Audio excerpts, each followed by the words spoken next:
আপনার পেটের দিকে পিঠের দিকে নজর দেয়, সবার নজর ভালো। অনেকে বলে হুজুর আমি ভালো নজরে তাকাই, এটা একটা টাটকা শয়তান। তোমার নজর কত ভালো। বিশ্ব নবী বাড়িতে এসে দেখলেন নিজের স্ত্রী হযরতে আয়েশা এবং তার বাবা আবু বকর সিদ্দিক দুইজন এক জায়গায় বসে গল্প করছে। নবীজি দূর থেকে অনেকক্ষণ পর্যন্ত দেখলেন দৃশ্য। কাছে যাওয়ার পরে বললেন, তোমরা দুইজন এক জায়গায় যখন বসে বাপ আর মেয়ে গল্প করছিলে, আমি নবী দেখতে পেলাম শয়তান তোমাদের মাঝে বসে ওয়াসওয়াসা দিচ্ছে। আর চিন্তায় আনতে পারেন, বাপ আর মেয়ে এমনিতেই তো এরকম কথা চিন্তাও করা যায় না, তারপরও তারা জান্নাতি মানুষ। হযরতে আবু বকর তো জান্নাতের সার্টিফিকেট জিন্দা অবস্থায় পেয়েছেন, আর তার মেয়ে হযরতে আয়েশা, তার নামে কোরআনে আল্লাহ 13টা আয়াত নাযিল করেছে তার চরিত্রের ব্যাপারে। সুবহানাল্লাহ বলতে পারেন? এই মানুষের মাঝে যদি শয়তান বসে বসে ধোঁকা দিতে থাকে, ওয়াসওয়াসা দিতে থাকে, কারণ নবীজি শয়তান দেখতে পেতেন। আমরা ভাবির সাথে গল্প করি, শয়তান কিছুই করে না। দোলা ভাইয়ের সাথে আপনি গল্প করছেন, শয়তান বসে আছে, জীবনেও না। নবীজি বলেন একজন ভাবি দেবরের কাছে মরণের সমতুল্য, একজন শালী দোলা ভাইয়ের কাছে মৃত্যু সমতুল্য। মরণকে যেভাবে ভয় পাও, শালী দেখলে ভাবি দেখলে ওইভাবে ভয় পাবা।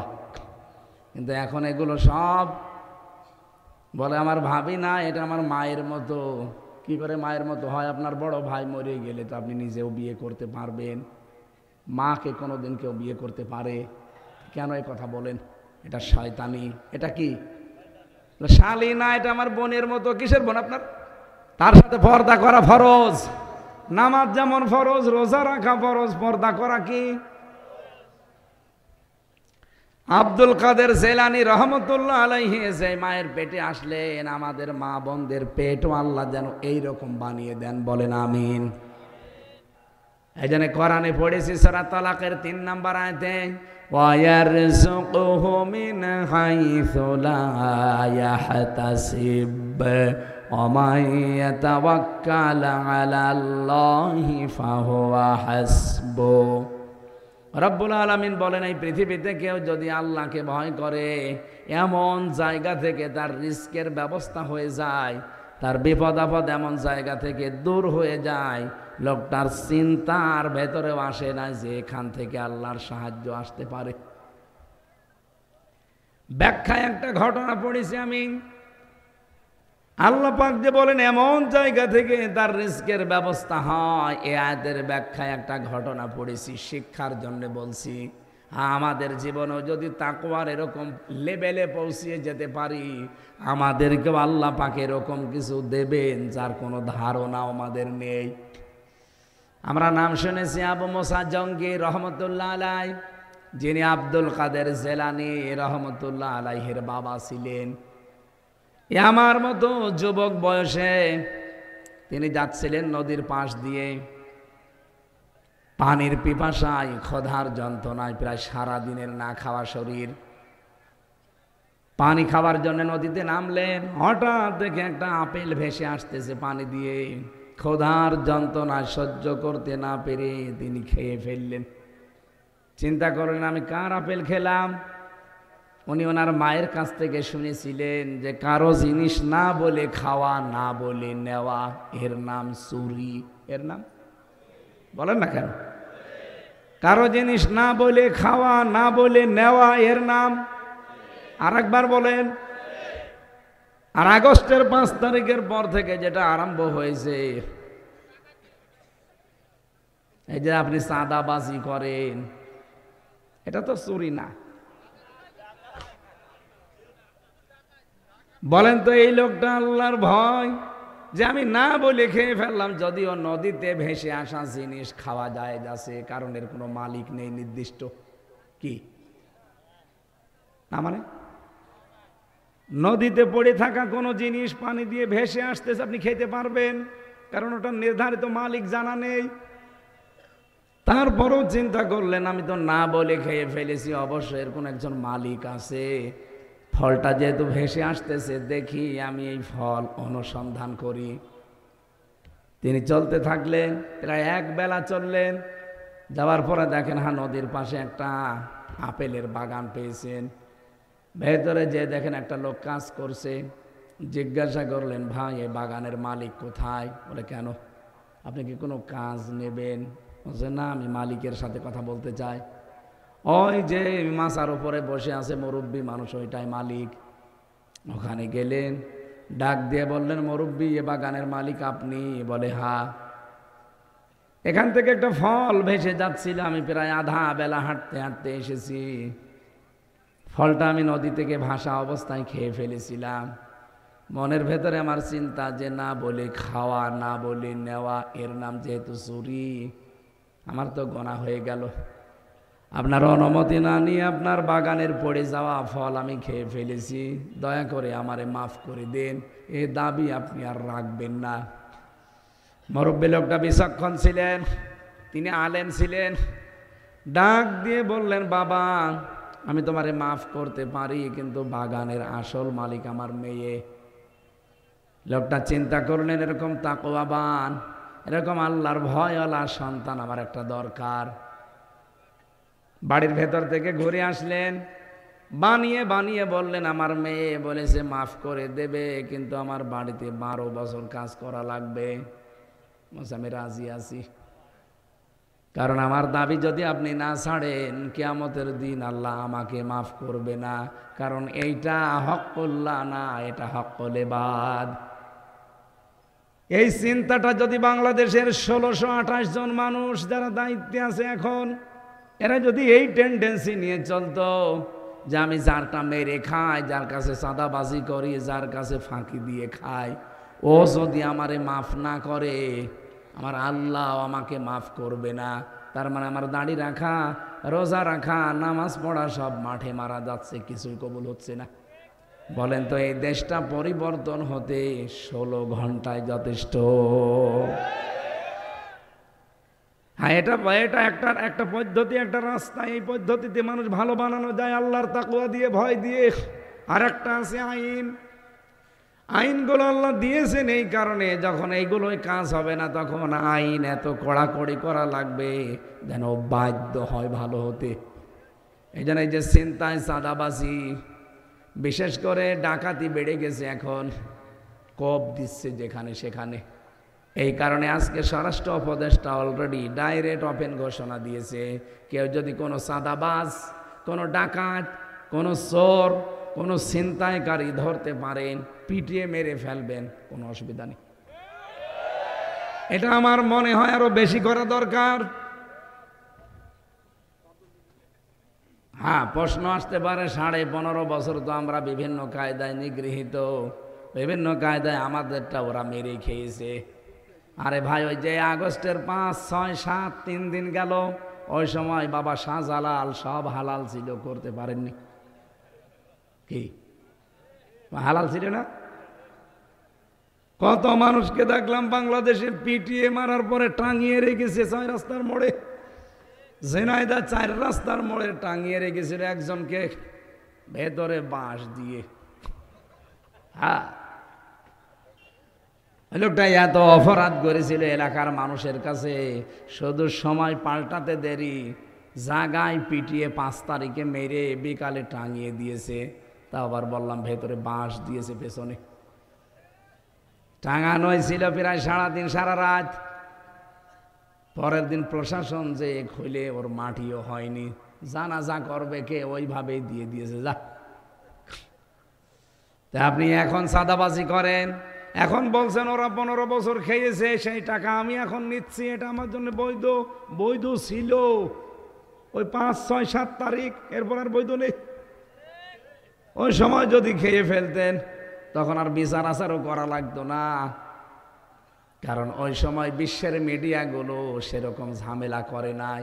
আর এখন চুন থেকে পান খসলে বিশ্বের মিডিয়া হাঁ করে আছে।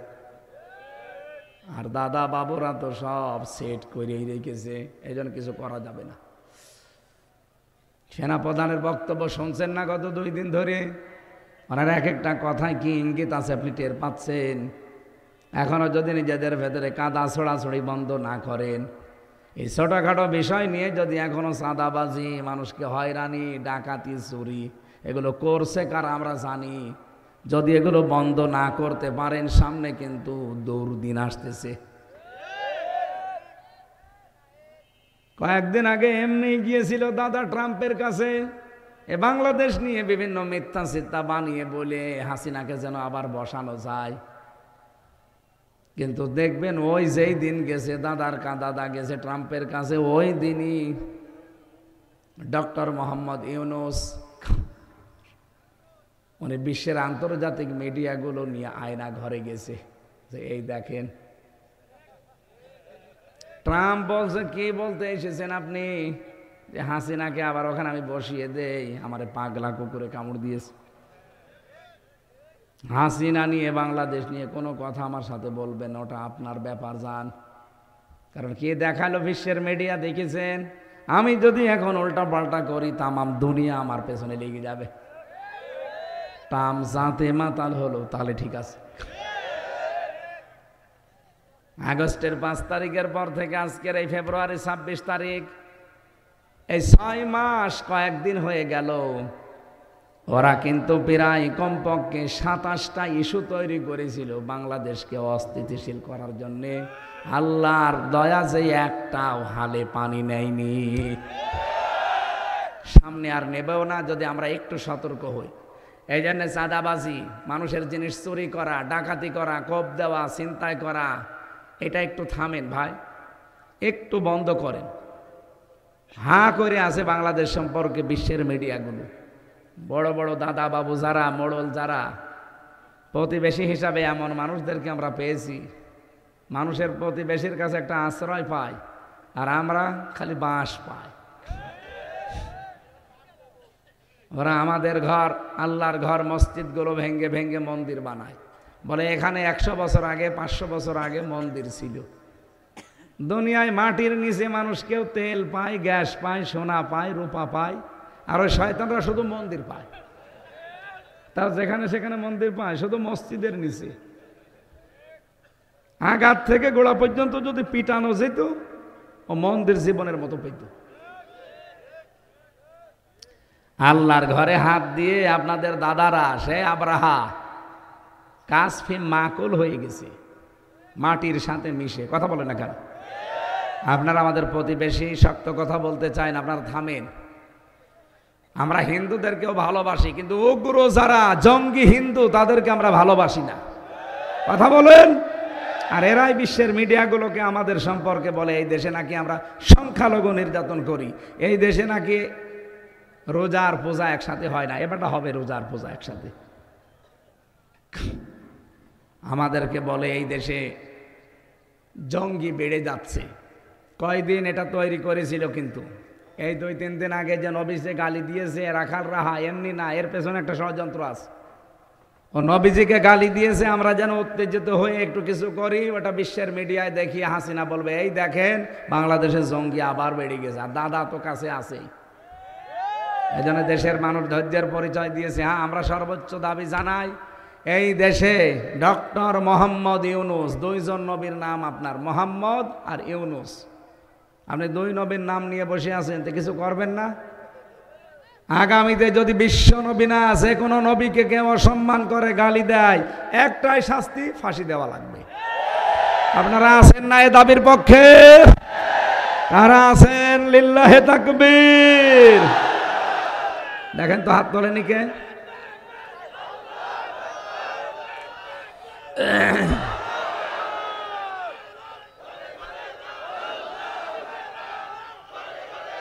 আলহামদুলিল্লাহ। লোকটা চিন্তা করছে আমার মেয়ের বয়স এখন মাত্র 6 বছর, 18 বছর বয়সে মেয়েটাকে বিয়ে দেব, কিন্তু এই ছেলেটাকে ধরে রাখতে হলে এখনো 12 বছর লাগবে। যে ঠিক আছে, আমি রাজি আছি, আপনি আমার দাবি না ছাড়লে আমার তো উপায় নেই। 12টা বছর কাজকর্ম করেছে, তার অ্যাক্টিভিটিস, তার চরিত্র কিন্তু মালিক দেখতেছে। 12 বছর পার হওয়ার পরে বলে আমার ছাড় দেন, আমি বাড়ি যাব। বলে আমার মেয়ে এই কথা জানিয়েছে, মাপ তোমারে করে দেবে, কিন্তু আমার মেয়েকে বিয়ে করা লাগবে। কে বলেন? আমি বাড়ি আমার বহু দূরে, আমার মা বাবা এখানে নেই, আমি আন্দাজে বিয়ের কথা। বলে না, মাপ পেতে চাইলে বিয়ে করাই লাগবে। আল্লাহর ভয়ে আল্লাহর এই বান্দা আবু মুসা জঙ্গি রহমতুল্লাহ আলাইহি অস্থির হয়ে পড়েছে। ঠিক আছে, আমি রাজি আছি, আপনি যদি আপনার দাবি না ছাড়েন আমার তো উপায় নেই।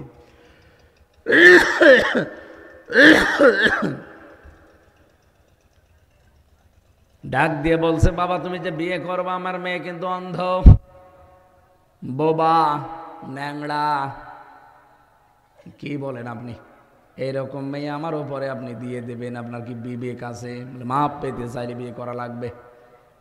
রাজি হয়ে গেছে। বিয়ে করার পরে বাসর রাতে গিয়ে তাড়াতাড়ি বের হয়ে চলে যাচ্ছে। স্ত্রী ডাক দিয়ে বলে, স্বামী যাবেন না, আমার বাবা আপনাকে যা বলেছে, 12 বছর আপনি আমার বাড়িতে কাজ করেছেন, কোনোদিন আমার চেহারা দেখেননি। কি পর্দায় ছিলেন তারা বলেন তো? নিজের বাড়ির কাজের লোক রাখালকে পর্যন্ত নিজের চেহারা 1-2 দিন না 12 বছরে তারা দেখতে দেয় না, আর আমাদের ড্রাইভারের সাথে বেরিয়ে চলে যায়।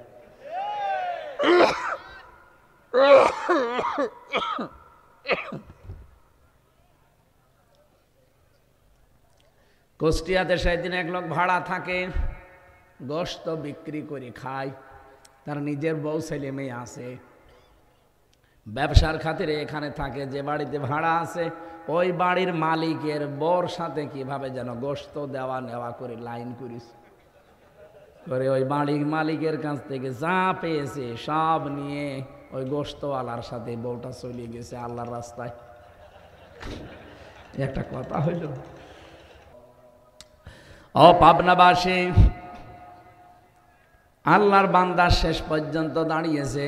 স্বামী আমার বাবা বলেছিল আমি অন্ধ, আসলে আমি এই চোখ দিয়েই প্রাপ্তবয়স্ক হওয়ার পর থেকে কোনো পরপুরুষকে আমি দেখি নাই।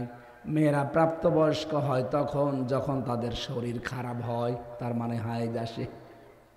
এই জন্য মেয়েরা যদি হায়েজ আসার আগ পর্যন্ত নামাজ রোজা না করে গুনাহ হবে না, কিন্তু যেদিন হায়েজ শুরু হবে ওই দিন থেকেই তারপরে তারে নামাজ আর রোজা মাস্ট বি ফরজ রাখাই লাগবে। আমি আশা করে বোঝাতে পেরেছি। সম্মানিতা মা বোনেরা, আপনাদের রোজা এবং নামাজ ফরজ হওয়ার নির্ধারিত একটা সময় বললাম, এটা যদি 8 বছরে হয় 8 বছর থেকে, 10 বছরে হয় 10 বছর থেকে, যদি 15 বছরে হয় 15 বছর থেকে।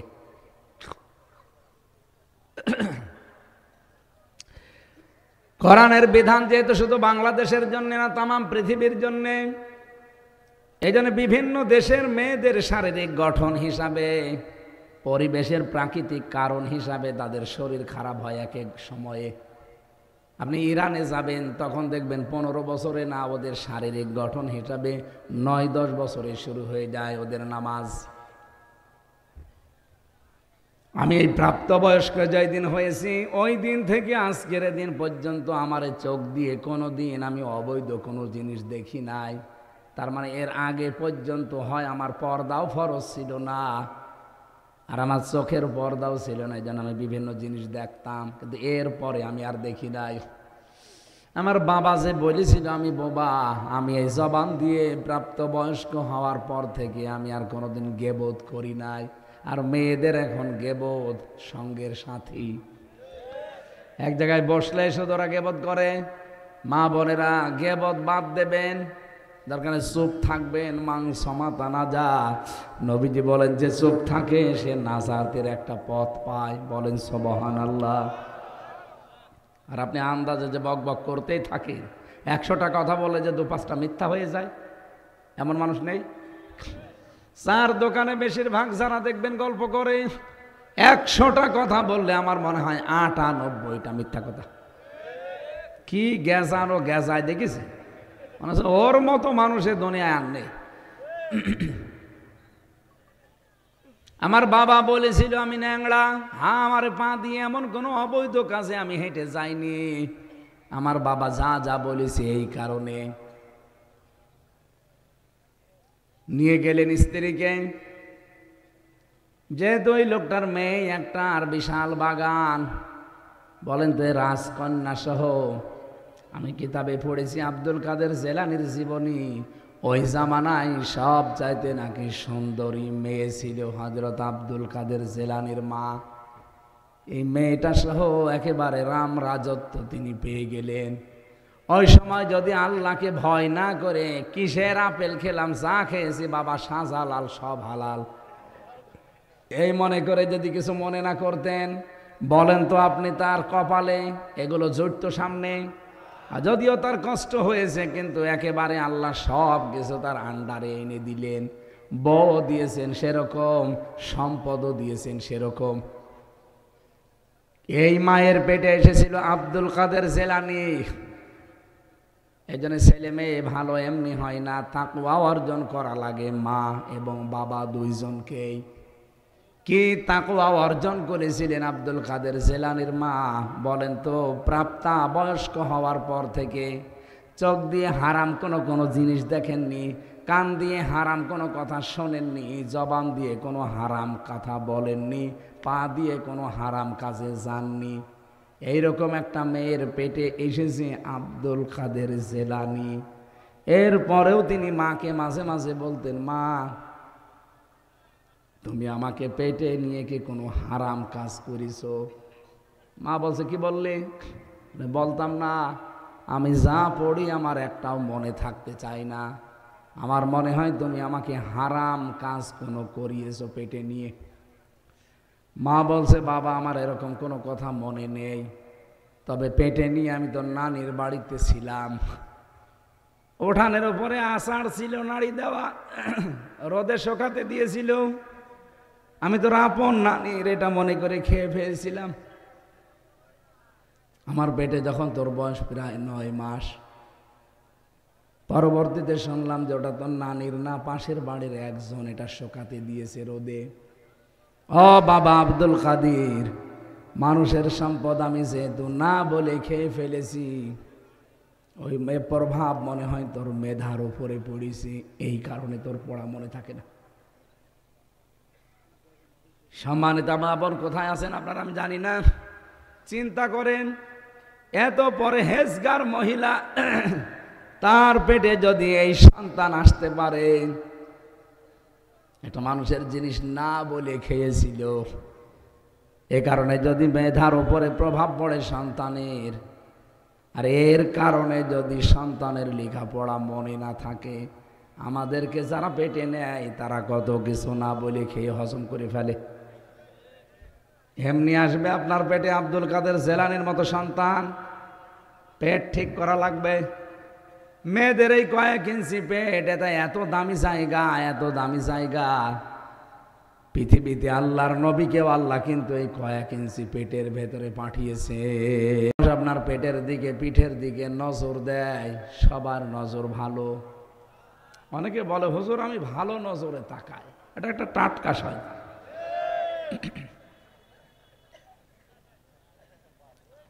তোমার নজর কত ভালো। বিশ্ব নবী বাড়িতে এসে দেখলেন নিজের স্ত্রী হযরতে আয়েশা এবং তার বাবা আবু বকর সিদ্দিক দুইজন এক জায়গায় বসে গল্প করছে। নবীজি দূর থেকে অনেকক্ষণ পর্যন্ত দেখলেন দৃশ্য। কাছে যাওয়ার পরে বললেন, তোমরা দুইজন এক জায়গায় যখন বসে বাপ আর মেয়ে গল্প করছিলে, আমি নবী দেখতে পেলাম শয়তান তোমাদের মাঝে বসে ওয়াসওয়াসা দিচ্ছে। আর চিন্তায় আনতে পারেন, বাপ আর মেয়ে, এমনিতেই তো এরকম কথা চিন্তাও করা যায় না, তারপরও তারা জান্নাতি মানুষ। হযরতে আবু বকর তো জান্নাতের সার্টিফিকেট জিন্দা অবস্থায় পেয়েছেন, আর তার মেয়ে হযরতে আয়েশা, তার নামে কোরআনে আল্লাহ 13টা আয়াত নাযিল করেছে তার চরিত্রের ব্যাপারে। সুবহানাল্লাহ বলতে পারেন? এই মানুষের মাঝে যদি শয়তান বসে বসে ধোঁকা দিতে থাকে, ওয়াসওয়াসা দিতে থাকে, কারণ নবীজি শয়তান দেখতে পেতেন। আমরা ভাবির সাথে গল্প করি, শয়তান কিছুই করে না। দোলা ভাইয়ের সাথে আপনি গল্প করছেন, শয়তান বসে আছে, জীবনেও না। নবীজি বলেন একজন ভাবি দেবরের কাছে মরণের সমতুল্য, একজন শালী দোলা ভাইয়ের কাছে মৃত্যু সমতুল্য। মরণকে যেভাবে ভয় পাও, শালী দেখলে ভাবি দেখলে ওইভাবে ভয় পাবা। কিন্তু এখন এগুলো সব বলে আমার ভাবি না, এটা আমার মায়ের মতো। কি করে মায়ের মতো হয়? আপনার বড় ভাই মরে গেলে তো আপনি নিজেও বিয়ে করতে পারবেন, মাকে কোনোদিন কেউ বিয়ে করতে পারে? কেন এই কথা বলেন? এটা শয়তানি। এটা কি শালী না, এটা আমার বোনের মতো। কিসের বোন আপনার? তার সাথে পর্দা করা ফরজ। নামাজ যেমন ফরজ, রোজা রাখা ফরজ, পর্দা করা কি? আব্দুল কাদের জেলানী রহমতুল্লাহ আলাইহি যে মায়ের পেটে আসলেন, আমাদের মা বোনদের পেটও আল্লাহ যেন এইরকম বানিয়ে দেন, বলেন আমিন। তাদের তাকওয়ার লেভেল এভাবে তৈরি করা দরকার। আমি শুরু করেছিলাম ওয়ারযুকহু মিন হাইসু লা ইয়াহতাসিব। কেউ যদি সত্যি তাকওয়া অবলম্বন করতে পারে, এমন জায়গা থেকে আল্লাহ তার বিপদ দূর করবে, তার রিস্কের ব্যবস্থা করবে। লা ইয়াহতাসিব, তার ধারণাও ছিল না যে এখান থেকে এরকম কিছু আসতে পারে। অতীতে যেমন আল্লাহ দিয়েছেন তাকওয়ার কারণে। রমজান যেহেতু দোড়গোড়া এসে গেছে তাকওয়া নিয়ে, সত্যি আমরা এবারের রমজান আর গতবারের মতো না, এমনভাবে পালন করতে চাই যেন রমজান আমাকে জান্নাতে পৌঁছিয়ে দেয়, বলেন আমিন। লিকুল্লি শাইইন যাকাতুন ওয়া যাকাতুন জাসাদিস সাওম। পৃথিবীর প্রতিটি জিনিসের জাকাত আছে। নবীজি বলেন এই শরীরের জাকাত হচ্ছে রোজা। আমি আবার বলছি, ওই যে অটোভেস, এই দিকে তাকান, এই যে অটোভেস নামে যে বিজ্ঞানী আবিষ্কার করলেন এই কোষগুলো, আপনার ভেতরেও কিন্তু এখন ক্যান্সারের জার্ম আছে, টিউমার আছে। এগুলো হয়তো ফুটে ওঠে না, তাই হঠাৎ ফুটে উঠলে যে আমার একটা উঠেছে, এটা জেলখানায় থাকতে শুরু হয়েছে, এখনো শেষ হয়নি। এ টিউমার প্রায় লোকের শরীরে জানা অজানা আছে, হয়তো কারোটা ফুটে ওঠে, কারো ওঠে না। এই জন্য বেশি খাবার খাওয়ার দ্বারা এই কোষগুলো যাদের বেশি বেশি বৃদ্ধি হয়েছে, 1 মাস রোজা রাখলে আমার আল্লাহ এই যে ক্যান্সার এবং টিউমারের যে কোষগুলো, সবগুলো থেকে আমার আল্লাহ আমাদের মুক্ত করে দেবেন। এই জন্য দুনিয়ায় সুস্থ থাকতে চাইলে রোজা রাখা দরকার। যারা বলেন আমার গ্যাস, এজন্য রাখতে পারি না, আপনি ভণ্ডামি করছেন। রোজা রাখলে গ্যাস আর ভালো হবে না। ডায়াবেটিস রোজা রাখতে পারি না, কে বলেছে আপনাকে? রোজা রাখলে ডায়াবেটিসও কন্ট্রোলে থাকবে। একটা মাস আল্লাহ রোজা খেলা করার জন্য দেয়নি, ভণ্ডামি করার জন্য দেয়নি, দিয়েছে অনেকগুলো উদ্দেশ্য নিয়ে। আল্লাহ উদ্দেশ্যগুলো পালন করার তৌফিক আমাদের দান করেন, বলেন আমিন। রোজার মাস আল্লাহ দিয়েছে যে গরিব মানুষ না খেয়ে থাকলে কেমন লাগে, ধনীরা যেন বোঝে। অথচ সেহরের সময় মরণ খাওয়া খায়, আর ইফতারি তো টুটি পর্যন্ত খায়। খোদা যা হালকা পাতলা লাগে, ও কিছু মনেই করে না। না, এই নিয়ম বাদ দেওয়া লাগবে। বিশ্বনবী জানিয়েছেন যখনই খাবার খাবে উম্মত যেন পেটকে 3 ভাগ করে খাবার খায়, তাহলে তার পেটের যে পিড়িয়া, গ্যাস্ট্রিক, আলসার এগুলো হবে না। 1 নম্বরে আপনি খাবার খাবেন 1 ভাগ পানি দিয়ে, 1 ভাগ খাবার দিয়ে, আর 1 ভাগ খালি রাখবেন। কথা বুঝতেছেন? এই নিয়মটা মেনেছিল প্রতিটি নবী। হ্যাঁ, খাবারের পরে মিষ্টি খেলে খাবার হজম হয় তাড়াতাড়ি, এই জন্য এটা সুন্নাহ। নবীজির প্রত্যেকটা কাজ বিজ্ঞানসম্মত। কিন্তু খাবার এমন বেশি করে খায়, হজম তো হওয়া লাগবে, আরো মিষ্টি চায়, তার মানে আরো খাবার চায়। না, এটা ঠিক না। দুনিয়াতে কোনো নবীর পেট বড় ছিল না, প্রত্যেকটা নবীর বুক বড় ছিল, পেট ছোট ছিল। আর আমরা নবীর এমন উম্মত, বুক খুঁজে পাওয়া যায় না, শুধু পেট। এমন এমন পেট হয় মানুষের, দেখি মহিলারা লজ্জা পায় যে কি গো, ছেলে মেয়ে হয় আমাদের আর পেট হয় ও। এই জন্য বেশি খাওয়া যাবে না। রমজান আসতেছে কি খাওয়ার জন্যে? ইবাদতের জন্য। বলেন তো কিসের জন্যে? আল্লাহ রাব্বুল আলামিন বলেন, ইয়া আইয়ুহাল্লাযীনা আমানু কুতিবা আলাইকুমুস সিয়াম কামা কুতিবা আলাল্লাযীনা মিন ক্বাবলিকুম লাআল্লাকুম তাত্তাকুন। ওহে যারা ইমানের দাবি করো তাদের ওপরে আমি রোজা লিখে দিলাম, শুধু তোমাদের ওপরে না, এর পূর্বে যত নবী পাঠিয়েছি প্রতিটি নবীর উম্মতের ওপরে রোজা এটা ফরজ ছিল। তার মানে রমজান নামক রোজা নামক সিয়াম নামক যেটা, এটা শুধু আমাদের জন্যই না, আমাদের পূর্বে যত মানুষ এর উপকার তারাও পেয়েছে। রোজার উপকার সবচাইতে বেশি মানব দেহের জন্যে। আমি এই তথ্যটা এর আগেও যেখানে কথা বললাম ওখানে শুনিয়েছি। 2017 সালে জাপানের চিকিৎসা বিজ্ঞানের উপরে নোবেল পেয়েছে একজন বিজ্ঞানী, ইউসোনিয়া ওসামিওর নাম। এই লোকটা পুরা শরীরের ভেতর থেকে একটা জিনিস বের করতে পেরেছে তার গবেষণায়, যে 2 কোটির উপরে আমাদের পুরা 3.5 হাত বডির ভেতরে কোষ আছে। কি আছে? কোষ। কয়কার? ওই পেট কাটা মধ্যংশ। এই কোষগুলোর পাশাপাশি মানুষ যদি খাবার বেশি খেতে থাকে আরো নতুন নতুন কিছু কোষ ওর পাশে তৈরি হয়। ওই কোষ তৈরি হওয়ার পরে 2টা ক্ষতি সামনে দেখা দেয়। 1 নম্বরে শরীরের বিভিন্ন জায়গায় টিউমার দেখা দেয়। টিউমার হয় না? 2 নম্বরে তার ক্যান্সার বাড়তে থাকে।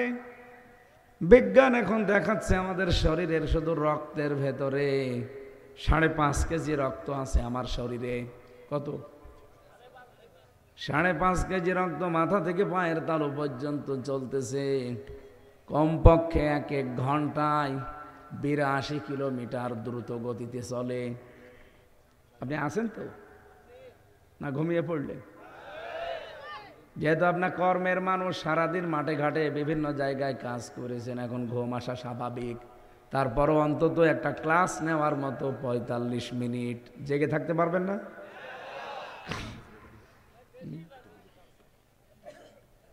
ওইটা দিলে আবার এই যে সোয়া পাবো,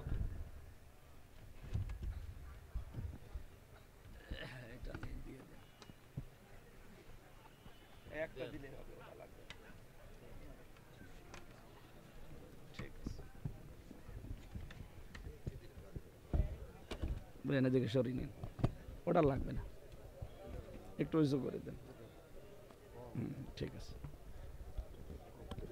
কোন জায়গারে মাইক? ভাঙ্গরা। পাওয়ার আছে কত?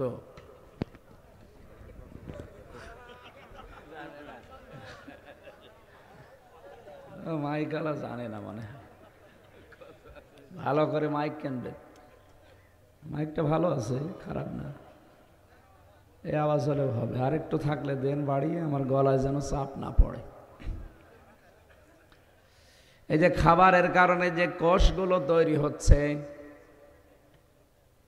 এই বিজ্ঞানী জানাচ্ছে যে কেউ যদি বছরে 12 মাসে 30 দিন, 12 মাসে 6365 দিনের ভেতরে মাত্র 30 দিন দিনের বেলা যদি না খেয়ে থাকতে পারে, তাহলে তার যে অতিরিক্ত কোষগুলো তৈরি হয়েছে যার দ্বারা ক্যান্সার হয়, টিউমার হয়, যে আসল যে কোষ আল্লাহ শরীরে দিয়েছে 2 কোটির উপরে, ওইগুলো ওই কোষ আস্তে আস্তে খেয়ে ফেলে।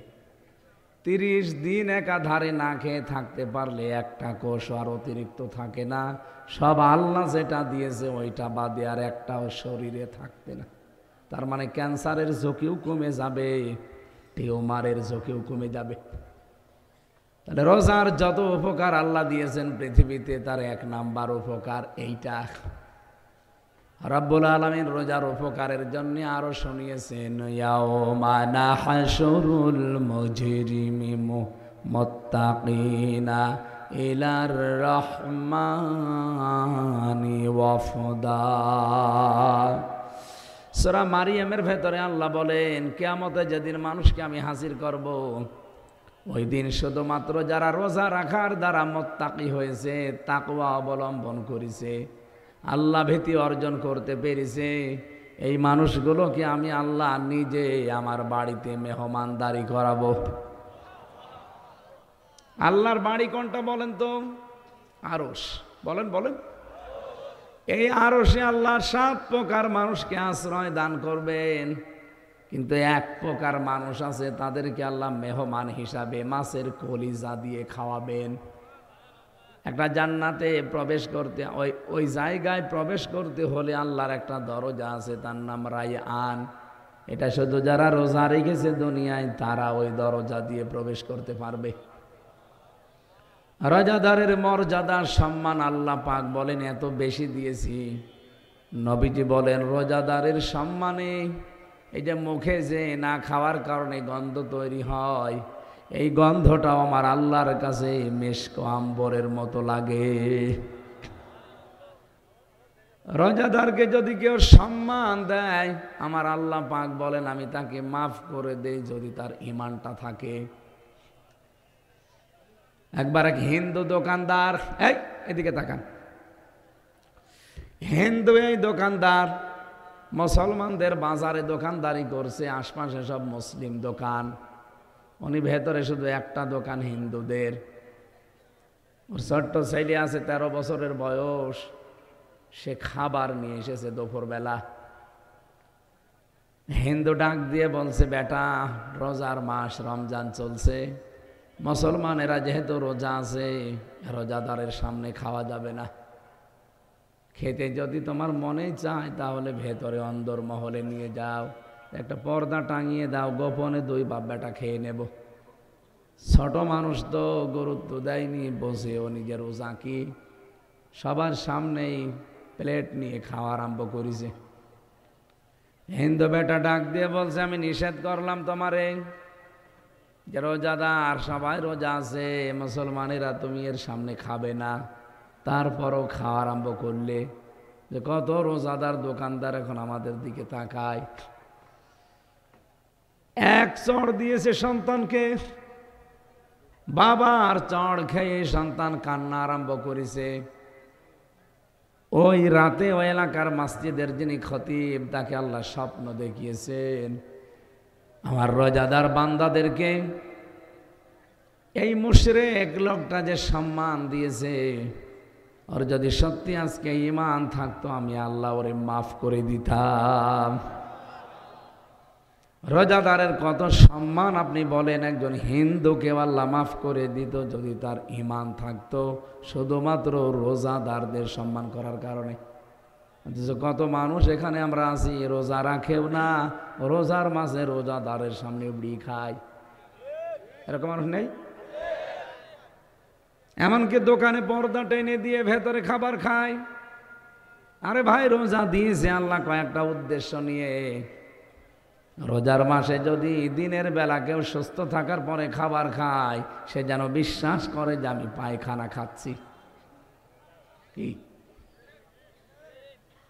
ইন্নাল্লাযীনা ইয়াকুলুনা আমওয়ালাল ইয়াতামা যুলমান ইন্নামা ইয়াকুলুনা ফি বুতুনিহিম নারা ওয়া সায়াসলাউনা সাঈরা। সূরা নিসা 4 নম্বর পারার 17 নম্বর পৃষ্ঠা 14 নম্বর লাইনে 10 নম্বর আয়াতে আছে। তাফসিরে ফি জিলাল কোরআন পাবেন। রব্বুল আলামিন বলেন, নিশ্চয় যারা খাচ্ছে খাবে। এই উঠে চলে যায় মানে বসেন, আমারে ওয়াজে বসে চলে যাচ্ছে না। যদি এমনি পোশাক পায়খানার জন্য যান তাহলে যান, আরে ছোট মানুষ তো বিড়ি খাওয়ার অভ্যাস তো নেই, যান। যদি ওই রকম জিনিস হয় তাহলে যান, যে কাজ করে আবার চলে আসবেন। আমরা বললাম না একটা ক্লাস নেব মাত্র, আমাদের বিশ্ববিদ্যালয়ে ক্লাস নেয় 45 মিনিট। আমরা একটা ক্লাস করব যেন ক্লাস থেকে 10টা জিনিস বাড়ি নিয়ে যেতে পারি। ও পাবনাবাসী, আল্লাহ এখানে ইয়েতিমদের মালের কথা জানিয়েছেন। বললাম যে কিছু লাগবে না, এরপরেও নিয়ে এসেছেন, কিছু লাগবে না, ওখানে বসেন, থাক থাক থাক, কিছু লাগবে না।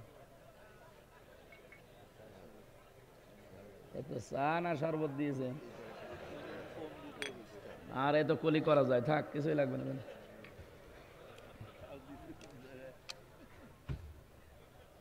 বলে কিচ্ছু লাগবে না, আমার এই গলার যা অবস্থা, এর উপর এখন টেন চলে গেলেও কিছু হবে না। আরো দেখছে যে একেবারে এসে ঠান্ডা, ওই জিনিস দিয়ে হবে? লাগবে না, দোয়া করেন কণ্ঠটা যেন আল্লাহ ছেড়ে দেয়। আর এখানে নড়াচড়া করে করে কারা? কি মাহফিল দিয়েছেন আপনি নিজেই যদি না শোনেন? বসেন, ওখানে বসেন। বললাম না একটা ক্লাস চলছে, ক্লাসে কিভাবে হেঁটে বেড়ায়, কথা বলে, ওই ওরকম দাঁড়িয়ে থাকে।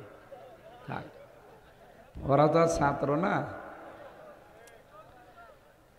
কিছু পেতে হলে আপনাকে নিচে নামা লাগবে। বৃষ্টির পানি হওয়ার পরে কি উপরে ওঠে না নিচে যায়? এখানে আল্লাহর রহমত নাজিল হচ্ছে। ওয়াইদা কুরিয়াল কুরআনু ফাসতামিউ লাহু ওয়ানসিতু লাআল্লাকুম তুরহামুন। কোরআন যদি চুপ করে আর দিলের কান লাগিয়ে শুনতে পারো, এক নম্বর শোনা লাগবে, দুই নম্বরে চুপ থাকা লাগবে। আল্লাহ বলেন লাআল্লাকুম তুরহামুন, আমার রহমত সেখানে আশা করা যায় নাজিল হবে। এটা এমনিতেই এখন বেহেশতের বাগান, রহমত এখানে নাজিল হবেই। আমরা বিশ্বাস করার কথা বিশ্বাস করি না? এটা পাওয়ার জন্য তো আমার যোগ্যতা লাগবে। এই জন্য আমরা নিচু হব, ছোট হব। যারা দাঁড়িয়ে আছেন যদি ভালো লাগে বসেন। আশা করছি আমরা কিছু নিয়ে যেতে পারবো ইনশাআল্লাহ। এমনি আপনারা আজকে ধোকা খেয়েছেন, ওই যে ছোট হুজুরটা আসেনি না, আপনারা দাওয়াতও তো তার পর্যন্ত পৌঁছাননি। আমারও এরকম অনেকে ভুয়া নাম্বারে তারা এই বিভিন্ন ধোকা খায়, বলে যে আমির হামজা বলছে, অথচ কম্পিউটার দিয়ে স্ক্যানে কিভাবে ওরা সেট করে, ওরা তখন আইটি বিশেষজ্ঞ, সেট করে বলছে এই যেন হুজুরের সাথে কথা বলেন, অথচ আমি জানিই না। ওই কোনো সময় হয়তো একটা ভিডিও কাটিং করে এডিটিং করে রেখে ওই পেছনে দিয়ে বলে এই দেখেন কথা বলছে, মুখ নড়াই আর আপনি শুনতে পান, অথচ কথাগুলো আমারও না। এরকম বহু জায়গায় মানুষ ধোকা খায়। আমি বারবার আপনার আহ্বান জানিয়েছি যে আমার মাহফিল নিতে হলে সরাসরি আমার সাথে দেখা করবে। কুষ্টিয়ায় আমার বাড়ি 6 রাস্তার মোড়ে, থানাপাড়া কুষ্টিয়া 6 রাস্তার মোড়, মসজিদের পেছনে আমার বাড়ি। যেখান থেকে যান, বাংলাদেশের যে জেলা থেকে সরাসরি আসবেন। আমি রমজানে ফিরে আসি, সারা বছরের দাওয়াতগুলো আমি রমজানেই নিই। আর মাহফিল হয় তো 4-5 মাস, এই 4-5 মাসে যা নেবো এই রমজানে সব নিয়ে ফেলবো। যেহেতু এ ভিডিও হচ্ছে তো এই জন্য বলছি সারা দেশে যেন ছড়ায়। কত মানুষ এই যে ধোকা খাচ্ছে। এই রফিক মাদানিকে টাকা দিয়েছেন অলরেডি আপনারা, অথচ সে জানেও না। তার নামে এই যে কোন চিটার বাটপার এই ভিডিও আকারে এভাবে কথা বলে টাকা খাচ্ছে। এই জন্য সরাসরি কারো কাছে যেতে পারলে নেবেন না। এখন যে ধোকার জামানা চলছে, আপনাকে কোন ফাঁকে ধোকায় ফেলে এতগুলো মানুষ এখন এই যে রাত জেগে বসে আছে। আগামী থেকে ধোকায় আর পড়বেন না।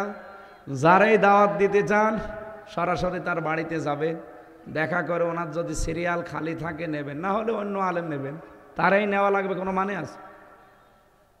আর আমার মাহফিলে আগে অগ্রিম কাউকে টাকা দেবেন না। এই যারা ধোঁকাবাজ এরা কিন্তু এইটা বেশি করে।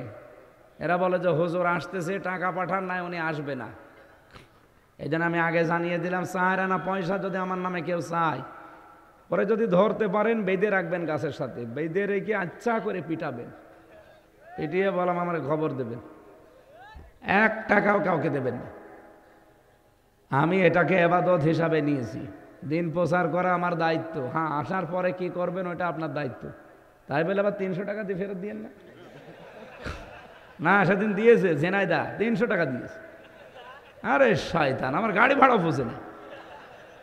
ওই সময় যদিও আমি গাড়ি নিয়ে যাইনি, গিয়েছিলাম মোটরসাইকেলে, ভ্যানে, এভাবে কেটে 300 টাকা যাওয়া আসা, আবার হোটেলে আমি একবার খেয়েছি, সব মিলে 280 টাকা আমার খরচ, 20 টাকা বেশিছি।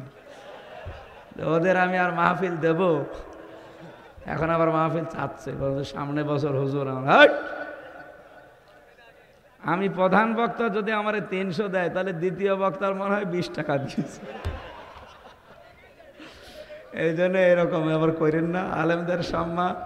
আর কারণ আলেমরা টাকা নিয়ে যেহেতু আর মদের ব্যবসা করবে না, করবে? আমার অধিকাংশ টাকাগুলোই দিনের জন্যই খরচ হয়। অসহায় মানুষকে আমি দিয়ে দিই। ক টাকা লাগে আমার? একটা মানুষ চলতে বলেন তো এই 12 মাস চলতে খুব বেশি হলেও 1-1.5 লাখ 2 লাখ টাকা হলেই হয়ে যায়, মানে স্বাভাবিকভাবে। তো বাকি টাকা সারা দেশ থেকে, এমনকি আমি একটা চাকরি করি আকিজ গ্রুপে, আমার বেতন এক একটা জমার নাম আছে 1 লাখ টাকা। তো 4 সপ্তাহ যায়, আমি মাসে 4টা জমা পড়ালে আকিজের মালিক নিজে দেয়, আরও আমার যত খরচ লাগে সব ওই বহন করবে। আমার একটা ব্যবসা আছে হালকা, সব মিলে আমার বাবার জমি জায়গা আছে, আমার নিজের বাড়ি আছে, সব মিলে আমি চলতে পারি। আপনারা যা দেন, যদি 2 লক্ষ টাকাও দেন, এর ভেতরে 1,80,000 টাকায় আমার ব্যয় হয়ে যাবে, হয়তো বাকিটা আমার কাছে কিছু থাকবে। এই জন্য ওনারে ধোকায় ফেলেছে, ওনার নাম্বারটা নিয়ে যারা ধোকায় পড়েছেন, আর কারোর জন্য যেন ধোকা দিয়ে মানুষকে কষ্ট দেবেন না। বিশেষ করে যারা পরিচিত বক্তা, এদের মানুষ ধোকা দিচ্ছে। আর এই যে যারা টাকা এভাবে এই যে ভিডিও আকারে কল দিয়ে খান, আপনি মানুষ, কত মানুষের বদদোয়া আপনার উপরে জানেন? এই যে এত হাজার হাজারকে মানুষ শুনলাম, আরো বেশি ছিল, ওরা ভরা ছিল না, ওরা ভরে গিয়েছিল মানুষগুলো, সব দেখলাম রাস্তায় চলে যাচ্ছে। এই ধোকা খেয়ে যারা এই যে গালি দিতে দিতে যাচ্ছে, এই টাকাটা তো ওই রফিক মাদানি নেয়নি, নিয়েছে যে শয়তান। ওরে যদি একটা মজলুমের বদদুয়া কবুল হয়, ওর রক্তের ভেতরে 5 প্রকার ক্যান্সারের 1 প্রকার হলে ও 14 বংশ তখন বিক্রি করা লাগবে, একটা ঔষধের পয়সা হবে না। যেন মানুষকে ধোকা দিয়ে বড় হওয়া যায় না। হ্যাঁ, চর্মচোখে মনে হবে যে 50,000 টাকা এক রাস্তা দিয়ে চলে এসেছে, দেখবেন আপনি অন্য রাস্তায় আরো 1.5 লাখ টাকা চলে গেছে। যা যেন হারাম ইনকাম, অবৈধ ইনকাম, ফাঁকি দেওয়া ইনকাম যাদের আছে আপনারা বন্ধ করবেন। আর রমজান এটাও শিক্ষা দিতে আসতেছে, রমজানের যত শিক্ষা আছে তার ভেতরে এটাও একটা। আল্লাহ রাব্বুল আলামিন যেহেতু রমজানের রোজাদারদেরকে মেহমানদারি করাবেন, অনাসুকুল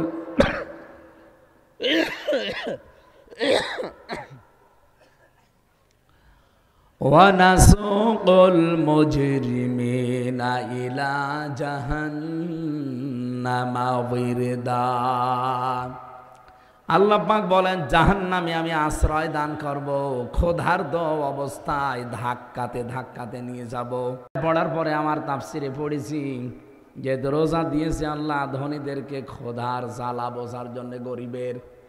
এই জন্য যারা রোজা রাখে না, এই মানুষগুলোকে আল্লাহ জাহান্নামে যখন দেবে, এদেরকে শুধুমাত্র দেবে না, ক্ষুধার্ত অবস্থায় ধাক্কাতে ধাক্কাতে নিয়ে যাবে। জান্নাতের দরজা কিন্তু সব সময় উন্মুক্ত থাকে। রমজান মাসে রমজান শুরু হলে জান্নাতটা আল্লাহ সাজায়, সাজিয়ে পুরা জান্নাতের দরজাগুলো এমনিতেই উন্মুক্ত থাকে, আরও সাজিয়ে বিউটিফাই করা হয়। কিন্তু জাহান্নামের ক্ষেত্রে জাহান্নামের দরজা সব এমনিতেই বন্ধ থাকে, এটা আরও ভাবে ভালো করে বন্ধ করা হয়। আমি এটা জেলখানা যাবার পরে আয়াতটা বুঝেছিলাম।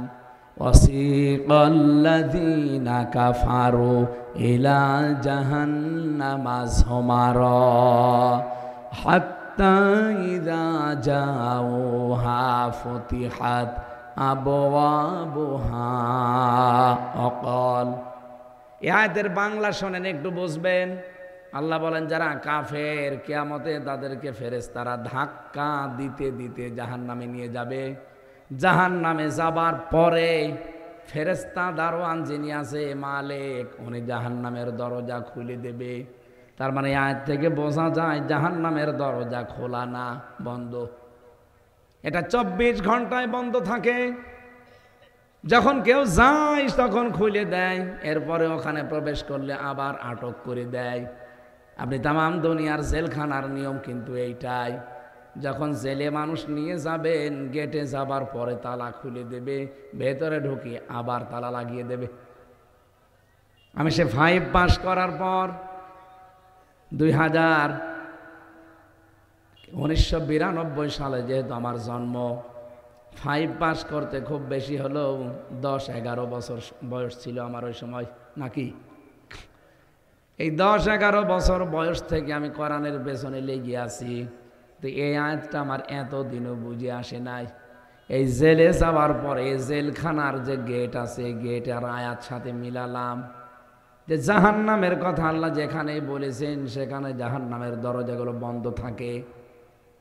আল্লাহ পাক আমরা আজকে যেখান থেকে বের হয়ে আসছি এ দরজাও তো সব সময় দেখি বন্ধ। 24 ঘন্টা একজন ওখানে বসে থাকে, শুধু 8 ঘন্টা পরে পরে ডিউটি পাল্টায়। জাহান্নামের দরজা আর কাফেরদের জন্য আল্লাহ জাহান্নামকে একটা উল্লেখ দিয়েছেন, ওয়াজআলনা জাহান্নামা লিল কাফিরিনা হাসীরা। কাফেরদের জন্য জাহান্নাম এটা হচ্ছে কারাগার। কি বলেন বলেন? কারাগারের দরজা সব সময় বন্ধ, জাহান্নামের দরজাও সব সময় বলেন বলেন। কেউ গেলে তখন দরজা খুলে দেয়, প্রবেশ করার পরে আবার লাগিয়ে দেয়। জাহান্নামের সিস্টেম এইটাই। কিন্তু জান্নাতের দরজা আল্লাহ বলেন খোলা থাকবে সব সময়। জান্নাতের কোনো দরজা কোনো দিনের জন্য বন্ধ থাকে না।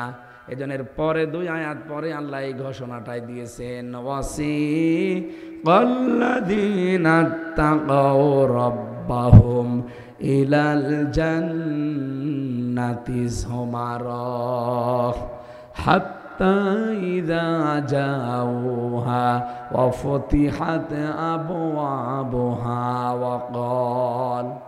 আমি কিন্তু আগের আয়াত পড়ার সময় ওয়া ফতিহাত বলি নাই, কারণ ওখানে ওয়া নেই। জাহান্নামের কথা বলতে গিয়ে আল্লাহ ওয়াটা লাগাননি, কিন্তু জান্নাতের কথা বলতে গিয়ে আল্লাহ ওয়া মাঝখানে দিয়েছেন। যারা তাকওয়া অবলম্বন করে জীবন চালাবে, আর রমজান এসেছে তাকওয়া দেওয়ার জন্যে। কথা বলেন না কেন? রমজান এসেছে আপনাকে খোদা ভীতি দেওয়ার জন্য, আল্লাহর ভয়। কি ভয় করে মানুষ রমজান পালন করে দেখেছেন? জায়েজ স্ত্রী, তারপরও মানুষ ব্যবহার করে। কথা বলেন না কেন? খোদার যন্ত্রণায় আমার ফেটে যাচ্ছে কলিজা, অথচ খাবার রয়েছে, পানি আছে। মাগরিবের আগে মানুষ কেউ খেতে চায় না, 1 মিনিট আগেও মানুষ খেতে চায় না যে আমার রোজা নষ্ট হয়ে যাবে। এই যে আল্লাহকে না দেখে যে ভয়টা আপনি পেয়েছেন, আল্লাহ এইটা নিয়ে ফেরেশতাদের সামনে আপনার নামে গর্ব করে। এই দেখ, তুই যে মারাতে নিষেধ করছিলি হামসাকে, দেখ তো আমাকে না দেখে কি সুন্দর বিধান পালন করছে। জায়েজ স্ত্রী ছিল, ব্যবহার করে নাই আমার ভয়ে। খাবার ছিল বৈধ, খাই নাই আমার ভয়ে, শুধু আমার নিষেধ। এই কারণে আমার হামসা যদি এত ভয় করতে পারে, আমি আল্লাহ তাকে আমার এই মুহূর্তে সিদ্ধান্ত নিলাম, ওর পেছনের যত অপরাধ ছিল আমি আল্লাহ মাফ করে পুরাটা নেকি দিয়ে পাল্টিয়ে দিলাম। এই জন্য রোজা যারা রাখবে, যেদিন ঈদের দিন বাড়ি যাবে, মনে হবে ওর মা কেবল তাকে জন্ম দিয়েছে, প্রসব করেছে। বলেন সুবহানাল্লাহ। একটা গোনাও বাকি থাকবে না, কিন্তু রোজা হওয়া লাগবে রোজার মতো। খলিফাতুল মুসলিমিন হযরত ওমর ঈদের দিন, এই যে ঈদুল ফিতরে, তিনি দরজা বন্ধ করে সকালবেলা অঝর নয়নে কাঁদতেছিলেন। হযরত আবু যর বলেন, আমি তার বাড়িতে গিয়ে ডাক দিলাম, খলিফাতুল মুসলিমিন। দেখি না দরজা বন্ধ, কান্নার আওয়াজ আসে।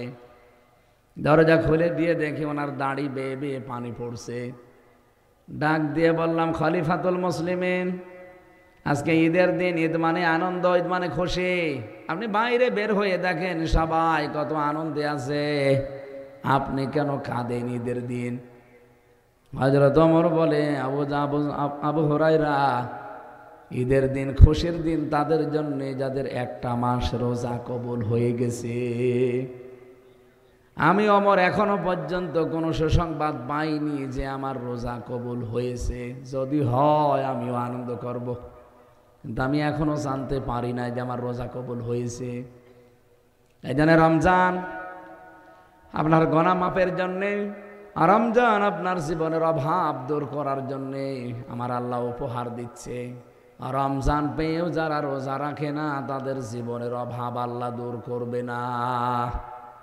বলেন তো, অভাব দূর করার মালিক কে? নাকি আপনার চাকরি, আপনার এই ফসলাদি, জমি জায়গা, ব্যবসা বাণিজ্য? না, পারবে না। অভাব দূর করতে পারে যিনি রাজ্জাক নাম নিয়েছেন। রাজ্জাক কার নাম? আরো জোরে বলেন, ইন্নাল্লাহা হুয়ার রাজ্জাকু যুল কুওয়াতিল মাতিন। অবশ্যই আমি আল্লাহ রাজ্জাক এবং যুল কুওয়াতিল মাতিন। এই নামটা পৃথিবীতে আর কারো নেই। রাজ্জাক এবং মাতিন এই নাম কার? বলেন বলেন। আল্লাহ বলেন রিজকের দায়িত্ব আমি নিয়েছি, তোর এইটা নিয়ে চিন্তা করার দরকার নেই। কিন্তু যেইটা নিয়ে তোর চিন্তা করার দরকার ওইটার দায়িত্ব আমি নেইনি, সেটা তাকওয়া। তাকওয়া তোরে অর্জন করাই লাগবে। তাকওয়া যদি কেউ অর্জন না করে তার দায়িত্ব আমার আল্লাহ নেয় না।